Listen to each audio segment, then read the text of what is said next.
Hello friends, and welcome back one more time for another video. I know I'm a little bit late getting to my April reading wrap up, but I'm here and I'm ready to go. So let's talk about the books that I read last month. Now, since I became a children's bookseller, I've had a little bit of trouble sort of figuring out both how to record all of the books that I'm reading on GoodReads and the Storygraph, but also how to structure these reading wrap-ups every month. And basically what I've decided to do is list most books that I read, including children's books, on GoodReads, partly just so that I have a record and that I can look up books, you know, if I can't quite remember the name or something. But for what I put on the Storygraph, I'm going to focus on books that I feel like I read more for me. And so that is going to include fewer, maybe no, junior fiction and picture book titles. So I think this will make more difference for the months where I read a lot of children's books. In April, I didn't read so many, but in total I did read 8 books, one of which was a junior fiction title. That was The Underdogs by Joel and Kate Temple. Super adorable, I really liked it. But in this video, we're going to focus on the other 7 books that I read in April. They amounted to 2,874 pages, which is an average of 410 pages per book, which is much higher than my usual average. The primary moods that I read this month were reflective, adventurous, and dark. The pace of the books that I read were mostly medium and fast-paced books, which were about equal, and then a little bit of slow pace in there as well. As we can see with the page number per books, I did read several books that were longer than 500 pages, which is very unusual for me. More than half were still less than 300. The vast majority of the books that I read were fiction, but there was a little bit of non-fiction in there as well. And then according to the Storygraph, the main genres that I read was fantasy. 4 books I read were fantasy, a couple of young adults, and then a bit of a mix for the rest. I read 2 books on my Kindle, the rest were physical copies, and my average star rating for these 7 books was 3.14.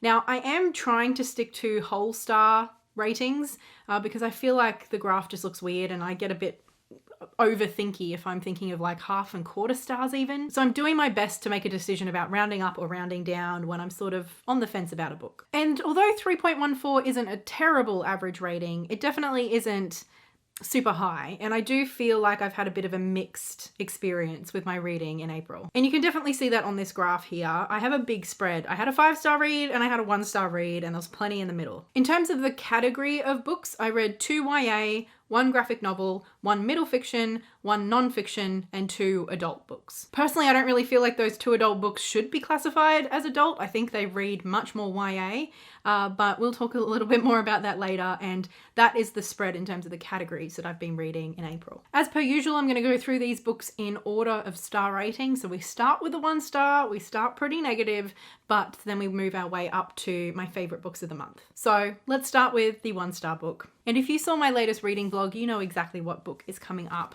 And that is The Well of Ascension by Sanderson. This is the 2nd book in the Mistborn series. We will talk about the first book later because I had a very different experience reading that book than I did with this one. And this was honestly one of the most disappointing reads I've read in a very long time, and one of the worst books I think that I've read in quite a while. Certainly one of the worst books that I've managed to finish. So obviously, this being a 2nd book in a series, it's hard to talk about all of the reasons I really detested this book without giving spoilers. So if you want to hear my very thorough thoughts on this book, check out my reading vlog, which basically just turned into a rant review by the end. I had a lot of problems with this book. Some of them included that I felt like it was problematic. There was a lot of problematic elements to this book, including the fact that it was sexist throughout. The way that it dealt with oppression and spoke about oppressed peoples, I found problematic. And then also there's a fake mental illness trope throughout that is used to create tension and to make a character feel unpredictable and scary. And I think that's offensive. So there was a lot of problems I had with the book throughout. But it was the ending as well that I just thought was absolutely terrible. I thought it was just really lazy, bad storytelling. And The Final Empire, the first book, and this were the 2 adult books I read in April. And like I said, I don't feel like they read adult in any sense of the word. The characters, their interactions, and any romance in this book is all very juvenile. And even in terms of the pacing and the language that is used, it's very simple, straightforward, and there's nothing wrong with that, but it just does read very YA to me. And that includes the story as well. Like, it's all just very explicit. And for me, that is something that I think YA often does, is that they sort of, it has to spell things out a little bit more obviously for the reader. There's not as much subtlety and subtext. That's not to say there's not layers in YA. I'm not shitting on YA. I really like YA. But I just mean that things tend to be a little bit more obvious and clear, and that is definitely Brandon Sanderson's approach. Another thing that I think Brandon Sanderson does that some YA authors do, not all, but a lot do, is they rely extra heavily on dialogue. I think that sort of ties into making things more clear and explicit because we can use characters to literally explain things to us. Brandon Sanderson does an awful lot of that. So I can appreciate why people are drawn to Sanderson. It's just so easy to read. It's very light entertainment. It feels like a Marvel movie or like a action-packed video game. But in terms of clever, satisfying, interesting storytelling with compelling characters, I just did not find that here at all. And so I was hugely frustrated and disappointed by the end of this book, and it gets 1 star from me. And like I said, a 1-star review is very rare from me, but I hated this book. I hated reading it and I hated the ending. So the journey didn't feel satisfactory or justified whatsoever. But like I said, way more in-depth conversation about all of the problems I had with this book in my reading vlog / rant review in the cards and description box below if you want to check that out. Now the 2-star book. This is the book I read on my Kindle for my Blossom Book Club, the book club that I host over on my Patreon. We read together Sacred Instructions, Indigenous Wisdom for Living Spirit-Based Change by Sherri Mitchell. This was the first book that I finished in April, so it's been quite a while since I finished it, but I just found this really tedious. The author explored different elements of our modern world and sort of provided an Indigenous perspective to counterbalance the modern world and many of the problems that we face. I did like how she spoke very explicitly about white supremacy and colonization. There was no euphemisms or, talking around those problems. It was all very clear, direct, and explicit, and I did appreciate that. Aside from that though, the book, I didn't enjoy reading it. It was very slow and often very repetitive, and a lot of what she was sort of putting forth, I don't know, I didn't always follow her logic. She sort of just made a lot of very big generalizations. And one thing that I just found really grating and was a constant throughout the entire book was just a very, very heavy reliance on gendered and binary gendered language. She used gender as metaphor. She spoke so much about women and men and like sex and reproductive, like everything just came back to binary gender. And I'm just so tired of reading that, especially in nonfiction titles that are trying to help us live more in alignment with people's truth, with openness, with acceptance. Like it just felt so outdated and reductive. It also just felt a little disjointed and unfocused for me. There was a lot of chapters covering a lot of different elements and aspects of life, but it didn't always feel like we went very deep with any of them. So not a terrible book, but certainly not a good one, and I ended up skimming towards the end because it just felt so repetitive and I was kind of over it. Now for the 3-star books. This is Stone Fruit by Lee Lai. This is another one that I read on my Kindle, and it's actually a graphic novel. I heard of this one because it was shortlisted for the Stella Prize here in Australia. And from what I understand, it's the first graphic novel to have that honor, which I thought was really cool. The formatting on Kindle was not great. I don't know if they've changed how they do graphic novels and comics on Kindle, but it was very small, and I used to be able to click on individual panels to bring them up so that I could better read them or see more detail, and I couldn't do that in this one. So my enjoyment was definitely hampered by that. This was a very small slice of life kind of story about family, about love, mental health, about queerness. And it's basically about this queer couple who have a really special relationship with their niece. And there's some tensions between the niece's mum and the queer couple, and the mum not really accepting that they're gay, and just some complexities around that, as well as ideas around responsibility and obligation in families. And the relationship between this couple and their niece in particular is just gorgeous. It's gorgeous to watch, and I love how it's drawn. Instead of the usual sort of sketchy style that we see throughout most of the graphic novel, in the scenes where these 3 people are together and they're playing, they almost turn into these like wild spirits, like these animal spirits. And it just shows so well that really raw, primal, playful energy that they share when they're together. Almost that they get transported to a different world, or they themselves transform. It's really cool. Then as the graphic novel progresses, we watch as this couple sort of breaks up and disintegrates, and each person has to sort of navigate that breakup while still showing up for family and learning to love themselves as individuals. It's quite sad and emotional, and most of this book really focuses on interpersonal relationships. Although I liked an awful lot about it, I never fell in love with it, and I think primarily that is because most of what we see in the graphic novel is conversations between characters. And so it just felt like there was a therapy session between characters happening all the time. But overall, it was still a good read and I did really like it. Next up, we have Amari and the Night Brothers by B.B. Alston. This is one that I've been meaning to read for quite a while, so I'm really glad that our trip to Bateman's Bay finally gave me the opportunity to do so. And you can see me talking about and reading this in the vlog that I did of that trip, which I'll leave a link to in the cards above. Now, I know this is well beloved, so you might be surprised to see me giving it 3 stars instead of the usual 4 or 5. And to be very clear, I did really like this. Amari is absolutely the heart and soul of this book and I adore her. So before I even talk about this, I will be reading book 2. I'm really excited for book 2. This was a great setup for what I think will be a wonderful series and I'm really looking forward to continuing. I just felt like there were some elements of this book that didn't quite work for me. So this is basically a middle fiction fantasy story about a girl named Amari who's 13, and about a year before the book starts we find out that her brother has gone missing, and the town and her family and the police all think that he's probably dead, but Amari believes very strongly that he's not, that he is still alive. Then one night she gets a delivery and it's basically her brother Quentin's hologram telling her about how the world is full of magic. There's sort of like a secret society of hidden magic throughout the world, and he's been involved in this world.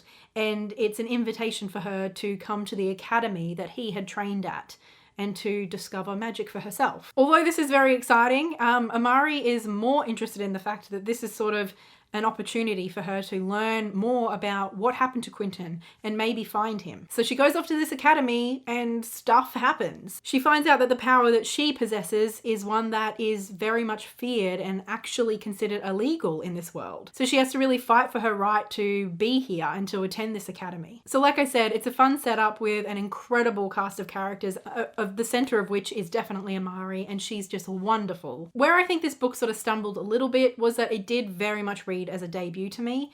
The pacing felt very off. Sometimes it felt a bit sluggish in certain parts, but then other elements were just completely rushed over, almost like in this flurry. And I didn't always feel like there was enough space for the wonder and the magic to breathe.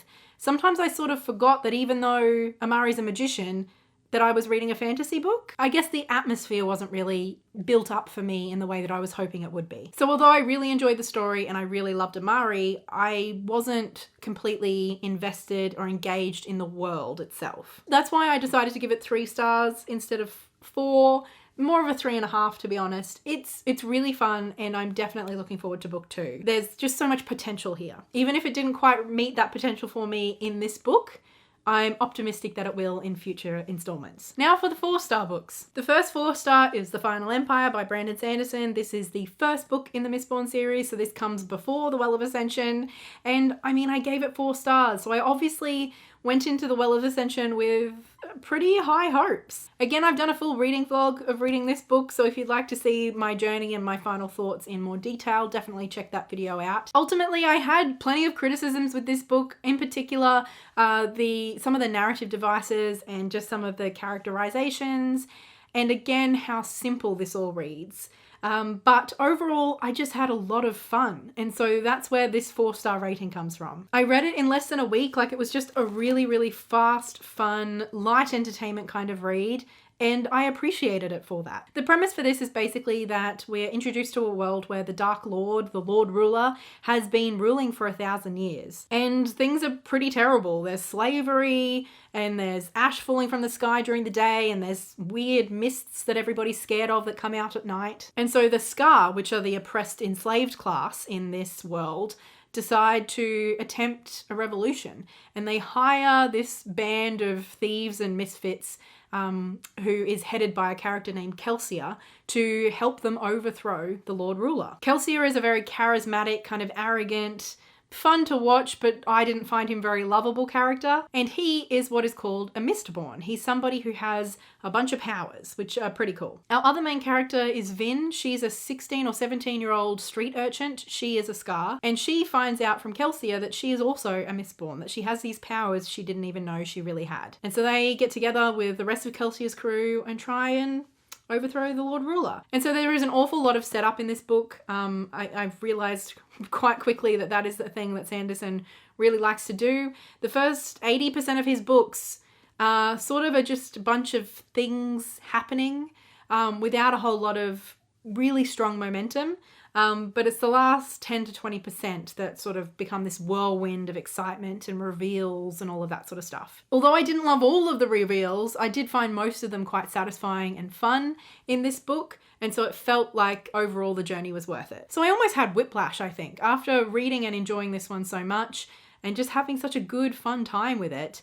And then moving on to The Well of Ascension, which was, I think, much less interesting, much less satisfying, and just not very fun. And to be honest, this one can be read as a standalone, and I kind of wish I had pretended that this was a single book, because then I could have walked away with quite positive feelings about it. But now it's kind of tainted, to be honest. My other 4-star read is The Social Cue by Kerr. This is an Australian YA book written by an autistic author featuring an autistic main character whose name is Zoe. Zoe's in her first year of university studying communications and journalism, and she manages to snag herself a 3-week internship at this fun up-and-coming news website. Zoe's also sort of dipping her toe into the world of dating for the first time, and in particular online dating.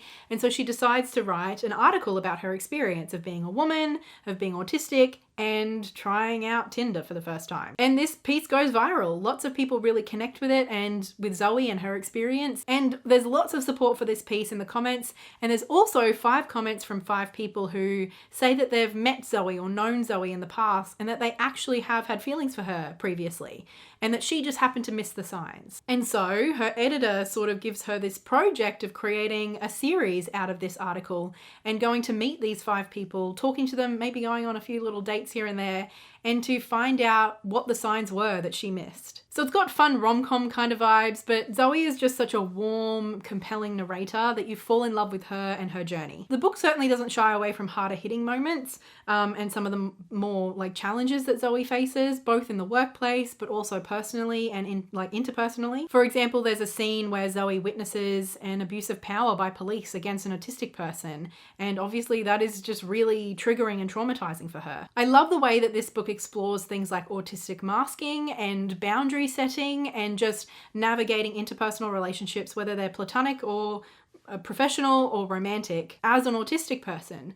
And it was just kind of incredible to watch the character growth and development with Zoe in particular. She starts off as a very strong character, but by the end we just see her really flourish and sort of just stand in her own power, and it's just beautiful to watch. So this is a book I loved reading, and I'm so happy to be able to hand sell it more effectively at work.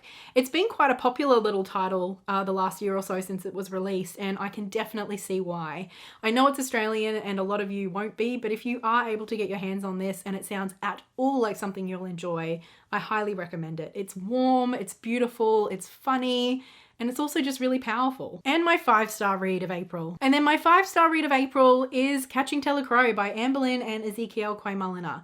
This is a brother and sister Aboriginal writer duo, and this is a book I've been meaning to read for quite a while. I read another book by Amberlynn Kwaymullina I think about 2 years ago, and I just loved it. So I knew I've been meaning to read more by her for ages, and I'm so glad I finally got around to this because this was wonderful. This is another Australian YA title, and it's really cool because it mixes up format quite a bit. We've just got regular prose, and then we've also got verse as well, and it sort of moves back and forth between those really effectively. And this is basically a ghost mystery story. Our main character, Beth, is dead. She died in a car accident, but her ghost has sort of decided to hang around and keep a watch over her father. Her father is really not handling her death very well. He is a police officer. He's a white Australian man who was married to Beth's mum, who was an Aboriginal woman, but she's passed away before the book starts. And so he's lost his wife and now his daughter as well, and he's just really not coping with that grief. So as a police officer, he is assigned a job that everybody thinks is going to be really cushy. He's basically assigned to go to another town to just sort of oversee an investigation that's happening. So he's there technically just to oversee and make sure everything runs okay. But when he gets there, it becomes evident that there's a lot of stuff going on, and the mystery sort of opens up from there. So this grieving police officer and his ghost daughter are trying to figure out what's going on in this town. And through that, they uncover the history of the area, which involves not only colonization and the effects of that, but more modern abuses of power and the failures of the police and the system. It is quite a hard-hitting book, and it does deal with things like abduction, murder, sexual violence, all perpetuated against Aboriginal people, in particular children. So it's pretty heart-wrenching, but it's done in a way that feels very appropriate for YA audiences and is just honestly beautiful. There's sort of like this metaphor that's used for sexual violence in particular that's explored through the verse sections that is honestly just one of the most gut-wrenching but beautiful things I've ever read. Like the way that this book interweaves like the different elements of storytelling, different kinds of metaphors, the sort of the confusion between, or the blurring between history and present day, and how trauma sort of perpetuates across timelines. Like it's incredible. Like honestly, this is one of the best YA books I've read. And I adored it. I think it just explores the history of colonization and dispossession and genocide in Australia. It just explores all of those things so effectively and in such a personal, intimate kind of way. It's a story of heartbreak and resilience and family and legacy and responsibility. And it's just, I'm gonna cry just thinking about it. It's incredible. And I thought I'd read you just a few of my favorite lines. I'm not glass thrown against the rock. I am the rock. I can endure, as long as I remember where I come from, who I come from. Except she's been with me all along, because I knew the sound of her voice. I'd heard it 1,000 times, only I'd thought it was my own voice. Maybe all hopeful thoughts were just someone who loved us, reaching out from the other side. People can time travel inside their heads, remember into the past, imagine into the future. But sometimes you can't escape the now. This is a very quick read, but a hugely impactful one, and one I highly, highly recommend. So those are the books that I read in April. I know this is a little bit late, this video, but better late than never. I would love to hear in the comments below what your favorite book of April was and if you'd recommend it. And I will see you in another video very soon. Until then, happy reading and much love. Bye.